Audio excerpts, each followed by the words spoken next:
एक सवाल पूछ सकता है हमसे कि मान के चलो पहला सवाल हमारे पास इस तरह पूछ सकता है। पहला क्वेश्चन बढ़ सकता है इससे कि 32 के अभाज्य गुणनखंड की अधिकतम घात क्या है। कि अगर हम 32 के अभाज्य गुणनखंड करें तो उसकी अधिकतम घात कितनी है। तो यहाँ से चेक करते हैं कि 32 बराबर आया 2 की पावर 5। तो इसका आंसर हो जाएगा हमारे पास कि मान के चलो आपको मैं इसमें ऑप्शन दे दूं कि ऑप्शन ए में आपके पास है 1, ऑप्शन बी में आपके पास 2, ऑप्शन सी में आपके पास 4 और ऑप्शन डी में आपके पास 5। तो करेक्ट आंसर कितना होगा कि 2 की अधिकतम घात कितनी आ रही है हमारे पास। 2 की अधिकतम घात कितनी आ रही है, यानी 32 की अधिकतम घात कितनी है हमारे पास 5। दूसरा क्वेश्चन पूछ लें आपसे कि इसी में कि 32 के अभाज्य गुणनखंडों के योगफल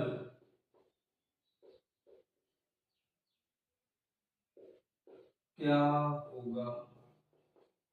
तो 32 के अभाज्य गुणनखंडों के योगफल में देखें तो हमारे पास 2 के अलावा कोई दूसरी संख्या नहीं है, इसलिए इसके अगर अभाज्य खंड यानी कि योगफल की बात करेगा, जैसे मान के चलो ऑप्शन में हम ऑप्शन ले लेते हैं इसके कि ऑप्शन 1 में 0, ऑप्शन बी में हमारे पास है 3, ऑप्शन सी में हमारे पास है 5 और ऑप्शन डी में हमारे पास है 1। इसको देखो कि 32 के अभाज्य गुणनखंडों की बात की है। अभाज्य गुणनखंड हमने इसके किए हैं कि 32 के अभाज्य गुणनखंड किए तो हमारे पास कितने आए 2 इंटू 2 इंटू 2, यानी कि कुल मिला के बात कहने की बात ये है कि 2 की पावर कितनी आई 5। अगर यहाँ कोई दूसरी संख्या होती तो हम इसको लिख सकते थे इस रूप में, लेकिन यहाँ अधिकतम योगफल की बात करेगा तो कितना आएगा बस 5। ऑप्शन सी राइट होगा इसका। दूसरा ले एग्जांपल, मान के चलो दो क्वेश्चन इस तरह भी आ सकते हैं हमारे पास कि इससे रिलेटिव ये क्वेश्चन हो सकते हैं अगर अभाज्य गुणनखंड की बात करें। ये तो था सीधा। अगर दूसरा क्वेश्चन देखें, मान के चलो ये तो दो दो वाला है, अगर कोई तीसरी संख्या आ जाए, जैसे एग्जांपल और भी ले कि ये तो 32 के लिए है। अगर मान के चलो दूसरा एग्जांपल लें कि मान लो कि 5005 के अभाज्य गुणनखंड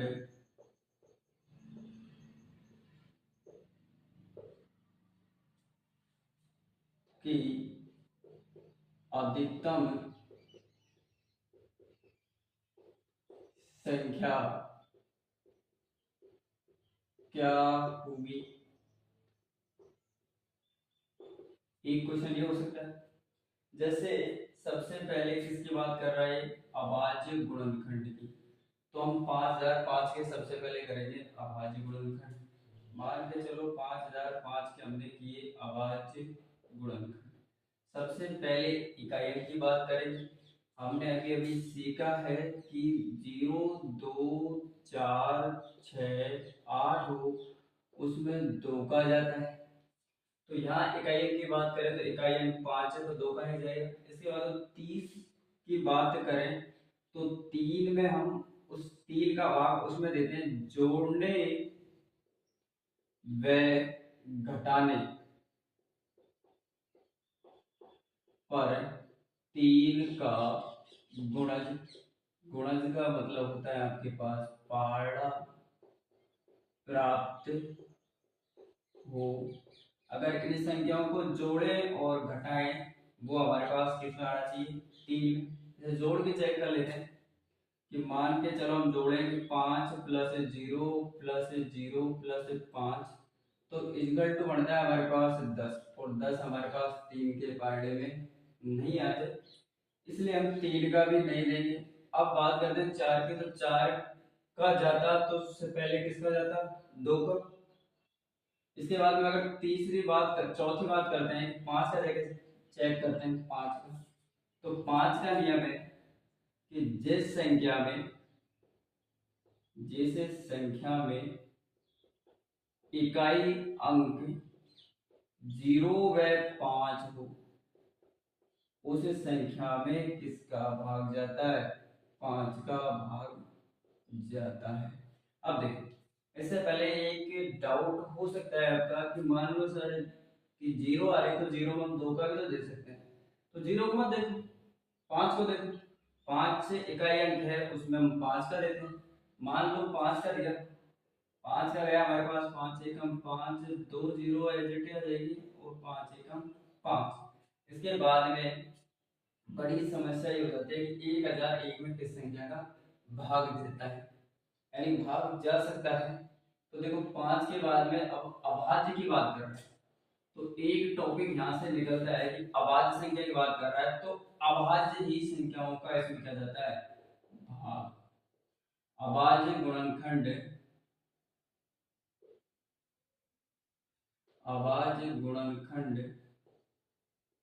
में अभाज्य संख्याओं का ही भाग जाता है। जैसे मान लो कि अभाज्य गुणनखंड किए तो अभाज्य संख्याओं का भाग जाता है, तो अभाज्य हमारे पास 5 है। कि कोई पूछ सकता है कि आपसे कि अभाज्य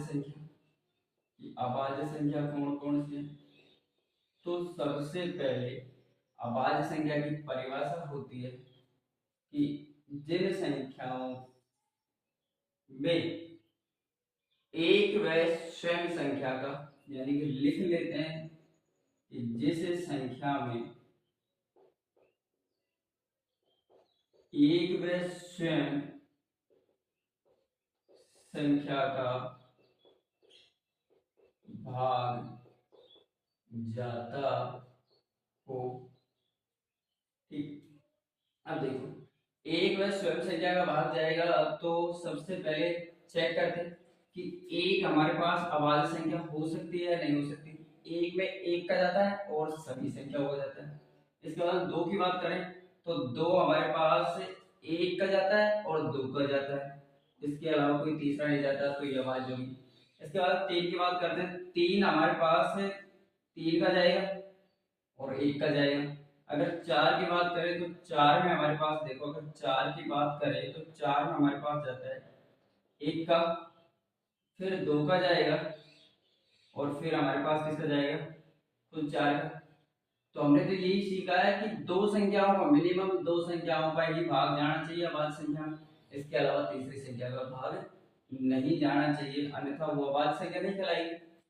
तो हमारे पास 4 में तो 2 का भी जा रहा है, 1 का भी जा रहा है और 4 का भी जा रहा है, तो ये अभाज्य संख्या नहीं होगी। इसके बाद में 5 का देखिए, तो 5 में 1 का जाता है और 5 का जाता है, तो ये अभाज्य होगी। अगर 6 की या 7 की बात करें, 6 की बात कर लो, चलो 6 देखते हैं, तो 6 में हमारे पास 1 का, 2 का, 3 का और 4, खुद 6 का। कितनी संख्याओं का जा रहा है, मिनिमम हमारे पास, मैक्सिमम की बात करते हैं तो मैक्सिमम हमारे पास 4 संख्याओं को जाता है 6 में। और हमने तो पढ़ा है कि इसमें अभाज्य में 2 ही संख्या होनी चाहिए अधिकतम, कि या तो एक हो या खुद वो स्वयं संख्या हो, वो हमारे पास कहलाएगी अभाज्य संख्या। इसके बाद में अगर 2 3 5 के बाद में 6 नहीं है, तो 7 में चेक करते हैं, तो 7 में 7 का जाता है और खुद 1 का जाता है। इसके बाद में 8, 8 में भी चेक कर लो कि 8 हमारे पास है, कि 8 को चेक करें तो 8 में 1 का, 2 का, 4 का और खुद 8 का जाएगा। इसमें भी हमारे पास कितनी संख्याओं का जा रहा है, 4 संख्याओं का भाग जा रहा है, इसलिए ये क्या नहीं होगी, अभाज्य संख्या नहीं होगी।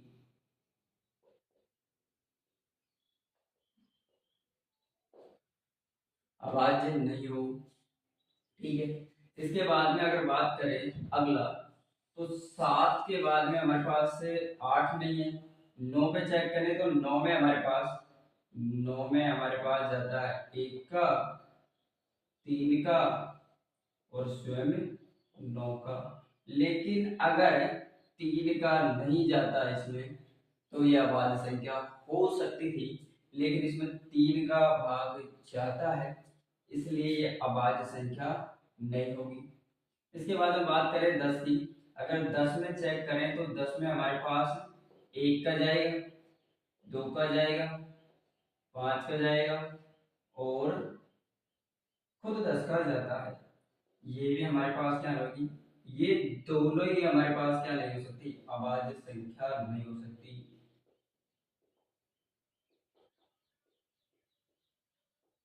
नहीं होगी।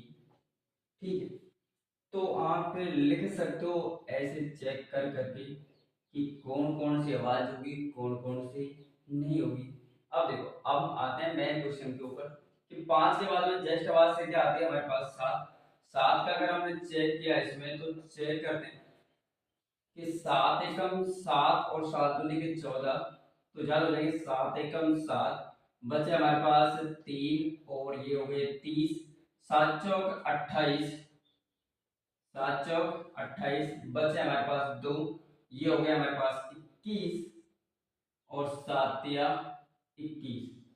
यहां से देखो कि 143 में अब किसका दे सकते हैं कि दो आवाज संख्या 3 आ गई, 5 है, 7 है, तो इसके बाद में आवाज संख्या 9 भी नहीं है, 10 भी नहीं है, तो क्या आएगी 11। 11 के बाद में हमारे पास आती है 13 और 13 के बाद में क्या आती है 17। और आप लिख सकते हो इसमें बहुत सारे कि अगर हम इसमें 5 7 का नहीं जा रहा, 7 तो नहीं के 14, बच रहे हैं 3, हमें तो पूरा पूरा भाग देना है आवाज संख्या। अब देखो किसका दे सकते हैं 11 का, तो 11 एक का 11, बचे हमारे पास 3 और ये हो गए मिलके 33 और 11 3 33। अब देखो 11 के बाद में हमारा संख्या 13 और एक खुद ही कहता है कि 13 में 13 का ही जाएगा, इसके अलावा और किसी दूसरे का नहीं जाएगा, तो एक आ जाएगा। अब देखो इस क्वेश्चन को फोकस करते हैं कि 5005 के आवाज गुणनखंड की अधिकतम संख्या क्या होगी। मान के चलो 5005 इक्वल टू बना मेरे पास 5 इंटू 7 इंटू 11 इंटू 30। कहने का मतलब कि 5005 के अगर मैंने टुकड़े किए तो 5 आया, 7 आया, 11 आया और 13 आया। अगर इन्हें लिखें, इसने हमसे पूछी है कि गुणनखंड की अधिकतम संख्या, किसकी बात कर रहा है गुणनखंड की, तो गुणनखंड हमारे कितने हैं 5 भी है, 7 भी है, 11 है, 13 है, तो इसका जो करेक्ट आंसर हो जाएगा कि इसके अधिकतम गुणनखंड कितने हो सकते हैं 4। 4 1 2 3 और 4, इसकी अधिकतम संख्या कितनी हो जाएगी 4। दूसरा क्वेश्चन लेंगे, अगर इसमें से हमसे पूछे मान के चलो मैं इसको रफ कर रहा हूं कि इसमें से और कुछ पूछे कि वो क्या पूछ सकता है हमसे, और अगर हमसे पूछे इसमें से कि और क्वेश्चन, मान लो ये हमारे पास पहला पूछ ले इसमें से, अगर दूसरा हमसे पूछे कि 5005 के अभाज्य गुणनखंड की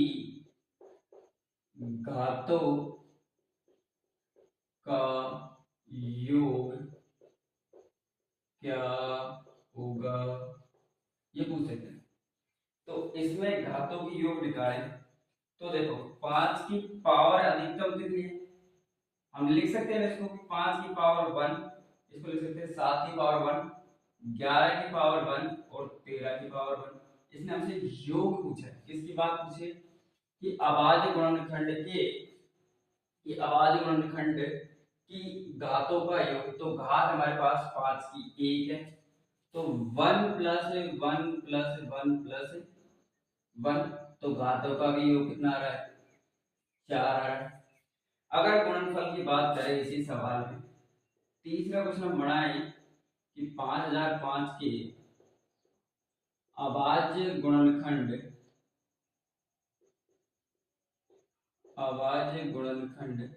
की घातों का योग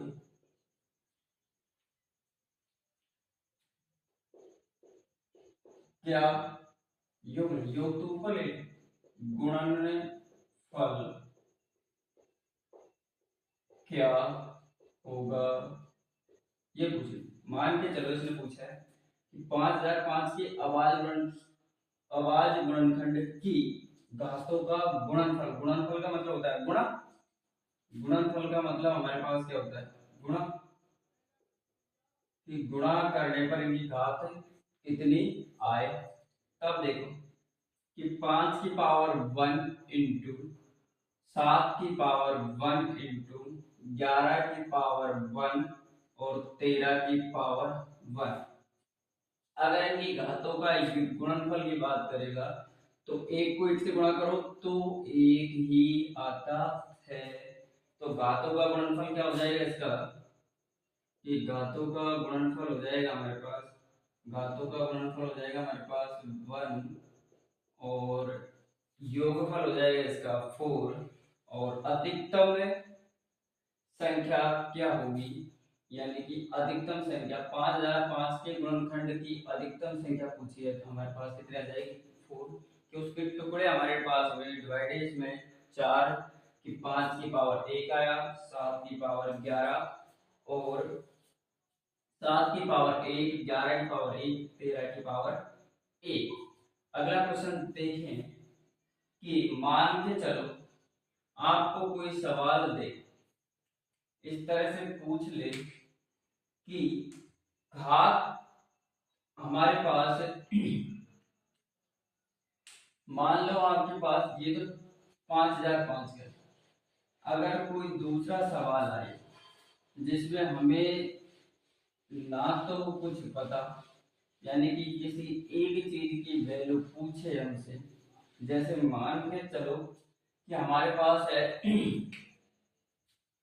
98 के हमने पूछे 98 के अभाज्य गुणनखंड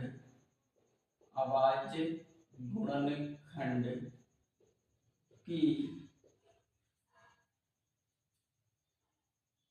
अभाज्य गुणनखंड में 2 की अधिकतम घात क्या होगी,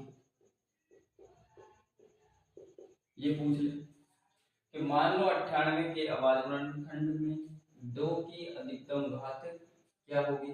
तो यहाँ से देखें कि सबसे पहले अभी तो अभाज्य गुणनखंड करने हैं इसके, कि 98 के गुणनखंड कर लो, 2 का दिया तो आया हमारे पास 4 दूनी की 8 और गुणनचास, तो गुणनचास में किसका जाता है 7 का जाएगा, 7 का गया तो 7 7 49 फिर 7 1। अब देखो कि इसको हम लिखें कि 98 बराबर में आया आपके पास 2 इंटू 7 इंटू 7, तो 98 के जो टुकड़े आए कि 2 की पावर 1 इंटू 7 की पावर 2। किसकी बात कर रहा है, इसने पूछा हमसे बस मात्र 2 की अधिकतम घात के बारे में, कि 2 की अधिकतम घात कितनी होगी। तो यहाँ हमारे पास 2 दिख रहा है, 2 की अधिकतम घात कितनी है हमारे पास 1 है, तो इसका राइट आंसर 1 हो जाएगा, ये इसका उत्तर हो जाएगा। मान लो इसमें अगर 2 की जगह हमसे पूछ ले 7 की, मान लो इसमें पूछ ले कि 98 के अभाज्य गुणनखंड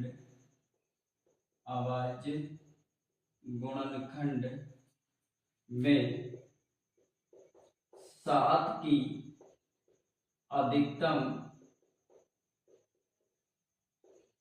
घात क्या होगी। तो लिख देंगे कि 7 हमें कितनी पावर में दिख रहा है 2 में, कि 7 की अधिकतम पावर 2। मान के चलो इसमें तो हमें पावर मिल रही है।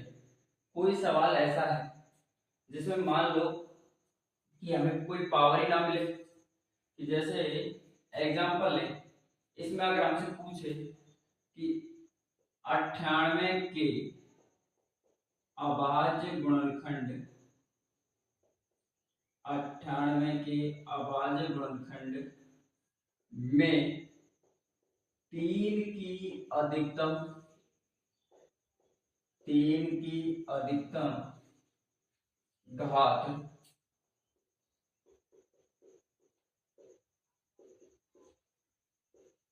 क्या होगी। 3 की बात कर रहे हैं। देखो सोच के देखो थोड़ा सा कि अगर हम 98 के टुकड़े किए थे तब हमें 2 और 7 की पावर मिली थी। कहीं 3 का जिक्र हुआ है आपके पास कि 3 की बात की है इसने, तो 3 की बात ना की हो और आपको ऑप्शन में दे रखा हो कि मान के चलो ऑप्शन ले लें कि ऑप्शन ए में हमारे पास 1 है, ऑप्शन बी में हमारे पास 0 और ऑप्शन सी में हमारे पास है, ऑप्शन सी में 3, ऑप्शन डी में हमारे पास इनमें से कोई नहीं, इनमें से कोई नहीं। देखो ध्यान से देखना, अगर यहाँ हम सोचें कि 3 की पावर 0 होगी तो आपने एक नियम पढ़ा होगा, हम ले लें कि सर 3 की अधिकतम घात 0 होगी, इसमें से 0, तो 0 अगर हम देखें तो 3 की पावर 0, 0 का मतलब हमारे पास कितना होता है 1, और किस नियम से कि a की पावर 0 उसका आंसर सदैव 1 होता है। तो देखो अगर हम 0 लें तो 1 आ रहा है, अगर 1 लें तो 3 आ रहा है, और 3 की पावर 3 लें तो 27 आ रहा है। तो इनमें से ऑप्शन देखो, पहला गलत, दूसरा भी गलत, तीसरा भी गलत, ऑप्शन डी इनमें से कोई नहीं, कि 3 है ही नहीं है तो आएगा कहां से हमारे पास। ऐसे क्वेश्चन आपके लिए अंक एक, यानी कि 1 नंबर के लिए महत्वपूर्ण होते हैं। अगले की बात करें थोड़ा सा और देखो इनमें से कि मान के चलो ये तो हमारे पास थे, कि कई बार ऐसा भी होता है कि इस सवाल को और जटिल तरीके से कि और बढ़िया तरीके से पूछा कि मान लो कि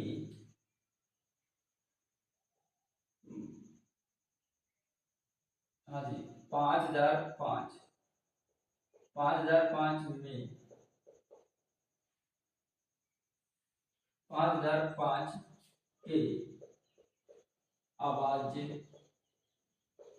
गुणनखंड 5 की पावर के इनटू में 7 की पावर पी ले लेते, और इनटू में 11 की पावर क्यू ले लेते हैं, और 13 की पावर हमारे पास है एन। ठीक है, ये सवाल है हमारे पास कि 5005 के अभाज्य गुणनखंड में 5 की पावर के, 7 की पावर 5, 7 की पावर पी, 11 की पावर क्यू और 13 की पावर एन है तो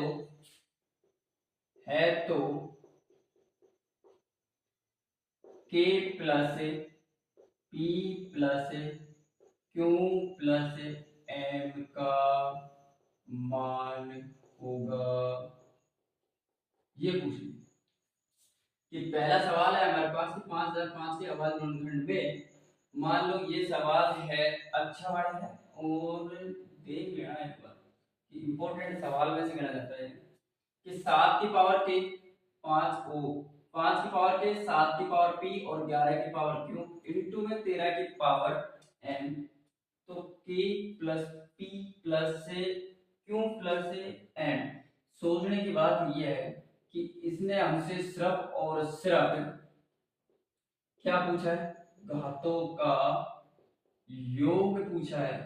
बच्चों को उलझाने के लिए पूछता है कि किस तरह डाइवर्ट हो सकता है कि k plus p plus q plus m है, अगर इनकी घातों का योग है तो योग से तो लेते हैं, प्लस को योग से लेते हैं।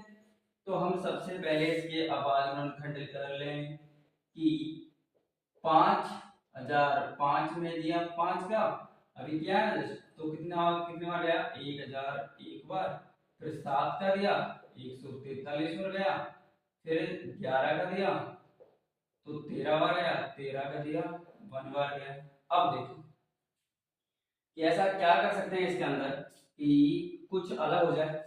हम सबसे पहले 5005 के गुणनखंड लिख लेते हैं। 5 इंटू 7 इंटू 11 इंटू 13। अब इनकी पावर मान लेते हैं, हमारे पास तो है नहीं है, इसमें दे रखा है कि 1 1 और दिया है हमें। यहां से देखें कि दिया गया है कि 5005 बराबर में है 5 की पावर के इंटू 7 की पावर पी इंटू 11 की पावर क्यू इंटू में 13 की पावर एन।